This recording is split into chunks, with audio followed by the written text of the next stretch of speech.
le dernier épisode de notre saison 1. Professeur, les chiffres sont aujourd'hui historiquement bas. Est-ce la fin de l'épidémie?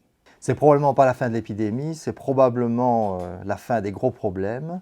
On peut évidemment prévoir qu'avec le variant lambda, on ait à nouveau des petits clusters de cas à la rentrée, mais probablement qu'en termes de surcharge des hôpitaux, en termes de mortalité, on ne connaîtra plus ce que nous avons connu ces 2 dernières années. Grâce à la vaccination? Grâce à la vaccination, indiscutablement. On est pour le moment à 6 millions de Belges qui ont reçu une première dose, avec 1 million de personnes en plus qui ont été affectées. Donc on atteint les fameux seuils dont on parle depuis le début. Donc indiscutablement, ça contribue à ces chiffres qui sont extrêmement bons pour le moment. Les dernières semaines ont été marquées par des résultats négatifs pour le vaccin CureVac. Comment expliquer cela? On ne sait pas encore très bien l'expliquer. Je crois qu'il y a d'une part, c'est un vaccin qui est différent des 2 autres vaccins ARN messager, qui sur papier en tout cas avait des avantages qui permettaient d'utiliser des doses plus faibles, 12 microgrammes par dose pour le CureVac contre 30 microgrammes pour le Pfizer et 100 microgrammes pour le Moderna.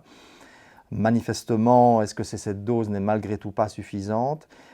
Mais il faut aussi dire que l'étude a été menée dans des conditions très différentes, puisque 100% des cas qui ont été décrits dans cette étude portant sur 40 000 personnes étaient liés à des variants, notamment le variant lambda.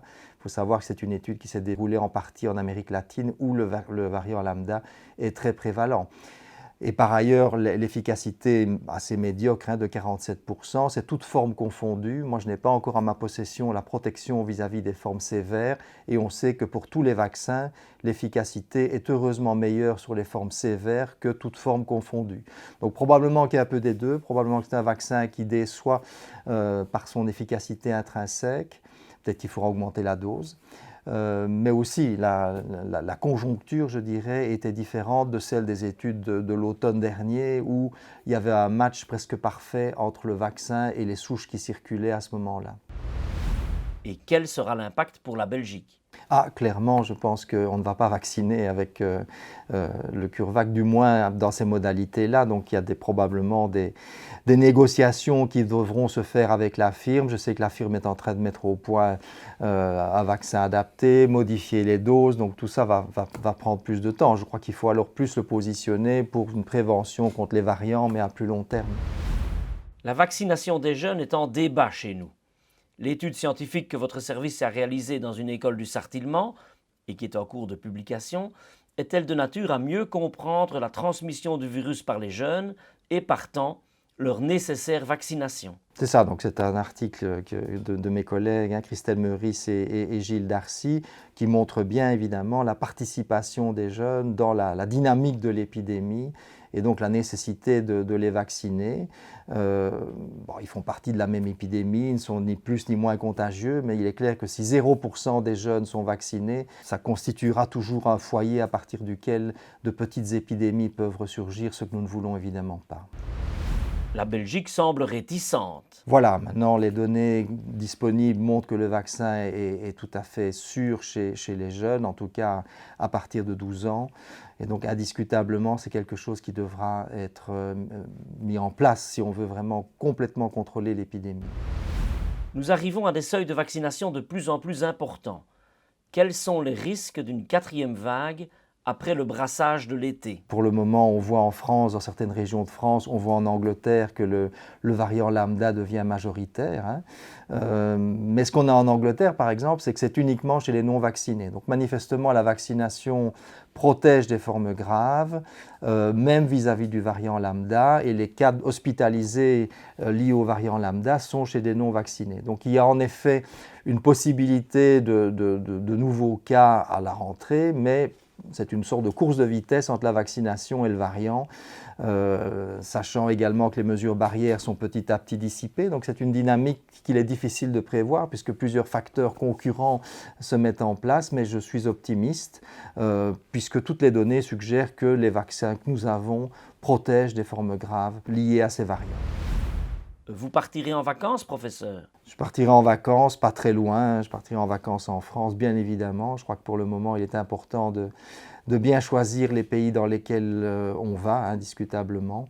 Des pays où on a vacciné plus tard ne sont peut-être pas une bonne idée. Si on voit ce qui se passe au Japon, par exemple, hein, où on a là une 4e vague, mais le Japon a été très en retard sur la vaccination, puisque le Japon a voulu refaire toutes les études vaccinales lui-même dans son pays, ce qui leur a fait perdre pas mal de temps dans cette course au vaccin.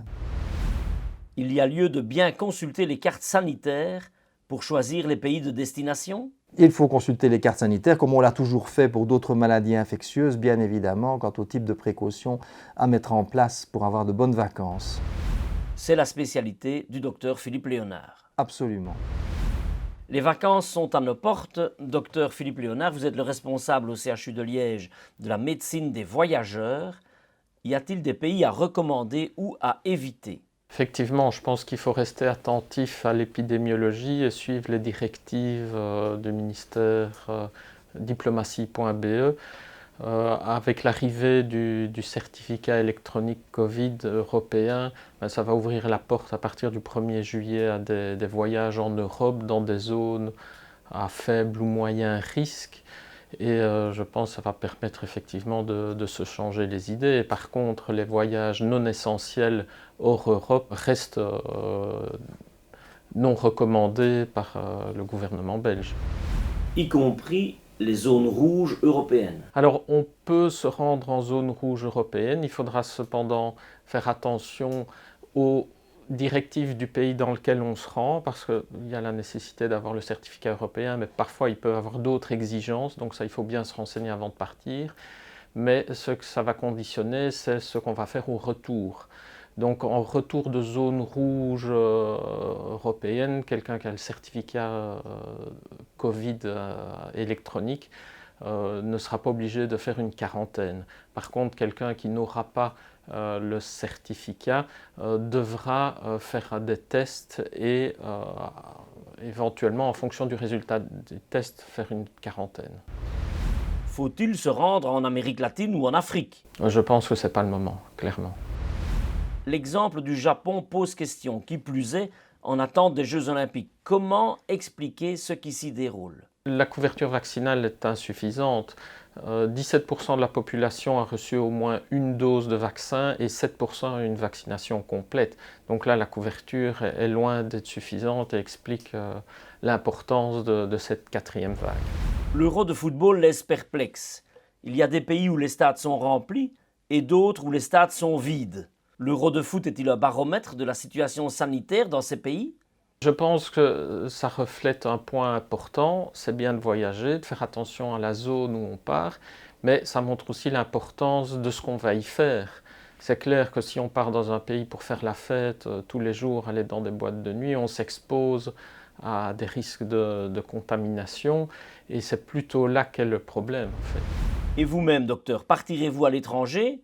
Si oui, où? Sinon, pourquoi? Je partirai certainement, mais je resterai en Europe, en Union européenne, clairement. Pour plusieurs raisons. C'est que d'une part, les voyages vont être facilités avec tout ce qui a été mis en œuvre. Et d'autre part, je pense que partir dans des pays où il y a malgré tout une possibilité de prise en charge médicale correcte, ça reste important.